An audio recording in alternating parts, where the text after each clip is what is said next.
A safe home for you and a safe home for the bears. That's what the Nevada Department of Wildlife wants. The bears get into trouble when people don't stash their trash. Ladies and gentlemen, this is 395, 20 miles out of Reno. This is the beautiful landscape. And here is the previous home of none other than Smokin snowboards, right there in that little warehouse. Used to be their fine establishment, but they're no longer there, and now I'm in search of Smokin snowboards. A while back, I got stuck on a scary narrow highway. Unfortunately, I was driving someone else's car.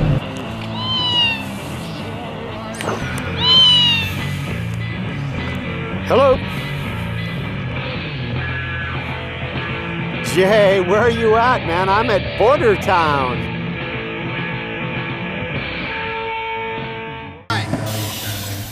This is your dog bite? How's it going? Bob Daly, darn glad to meet you. How goes it? Good. World War II. I like it. Smokin' Jay! Thanks for coming. Sorry you went so far. That's all right. They were cockfighting, and they were doing that out here. Pretty crazy. Sun Valley is known for, there's more felons per capita than anywhere in America, and it's also the biggest trailer park in America. It's in the Guinness Book of World Records for both those records. We're here because it's inexpensive rent, we can have lots of land, and we can do our thing out here without anybody bugging us. We're the good guys. We're the good guys. I like that. Start off with the lumber. The lumber comes in, we have an 18-wheeler that'll drop off, 10 or 15 different pallets of wood that we get from the Northwest. And then we press it up here in our original snowboard press from my basement 14 years ago, made into a wood core press. Alex over there is doing some today. Hi, Alex. Yep. We do about 150 cores a day in 3 different layups, which is pretty exciting. That thing's on its way out. We're about to buy a new one. It's definitely made a few thousand extra that we didn't plan on making with that thing. But, cool. It's still holding together, making the wood cores that are putting the Smokin snowboards. Handmade, Lake Tahoe, USA. Come check the factory out. He's putting the base finish on these boards. Is that rust? Scrape that with a razor blade before you grind it anymore. That's not rust, it's on the plastic. It's that crazy glue that's on there. So before you do anything, scrape that off. He's learning how to do the base finishing. I've done the base finishing for the past 14 years, and now I'm handing it over to my friend Dan here. He's about a week in on it, and this is what happens right before we buff the board and wax it for you guys. We got different presses here. We got a rocker board right there in the press right now. That's whenever we need a camber board, we throw it in there. This is one layup station. Rick is probably in the bathroom, but he'll be back over there laying up a board. This is Matt. He's our Master Tech senior layup badass. Kills it, does a really good job, makes sure every nook and cranny is covered in the boards, everything's saturated, and everything's in the right place when it goes into the press. This is one of our new flat boards that we're doing for next year with magnet traction, and this is another dirt rocker. That's the stuff that we're making most of right now, is the rocker magnet traction. We just stopped doing camber boards this year. We don't make any more camber boards. It's only magnet traction from here on out. Epoxy weighing area. Top sheets ready to go in the boards, lined up according to size and model, so that the guys can pick through and figure out what they want to do.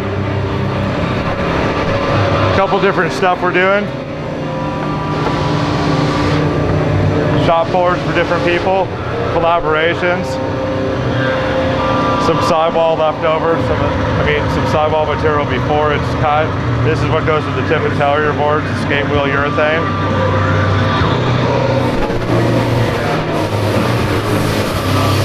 Some of the wood cores getting ready. These are all ready to go. You're not supposed to touch the plastic though, but other than that, it's all good. We sand and flame the sidewalls so that they stick in the boards. Those sidewalls are one of the reasons we're able to have a 3-year warranty. The sidewalls, the full-length wood cores that we use, tip to tail, with the urethane in the tip, provide the unique dampening system that we have at Smokin. You'll notice a bunch of bright colors. Some of next year's stuff.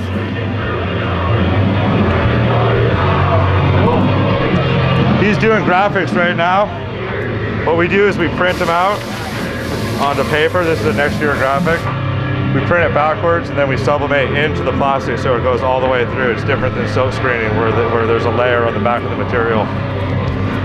These guys over here are edging the boards. It's a little harder with magnet traction because there's wiggles all the way down the board, 7 different bumps in key locations. It's a little bit mellower on the outside, so the turn initiation is easy to create. So Rockwell 48 one-piece edge, so there's no seam in the tip. It goes all the way around. They're all computer bent. Orders waiting to go out to different places. They sit there like this, and then when we finally have all the boards, we pack them up in the boxes. A little more, another board getting edged over there. This is where this is the final stage for the cores after they are outside, which I showed you earlier. They come in here and then we drill the inserts out. We put this on top of the table, drill out inserts with different stance options. We have 3 different, big, medium, and small is how we talk about it here at the factory. There's 3 different ones. And then once the inserts are drilled in the boards, then they go onto the core template. We have locators, you stick them on there and then we cut them out to the shape of the board. Sweet. Pretty cool. This is all of our templates. These are all magnet traction in here. 54 different models and sizes, different variations. We cut these out and then this is how we get the shapes of the boards. I'll show you the room. These are all the ones that are not magnet traction. We don't make those anymore. We sometimes make stuff for people, whoever wants one. That's that stack. Bases with edges on them and bases without edges, just getting ready to be prepped to go into the boards.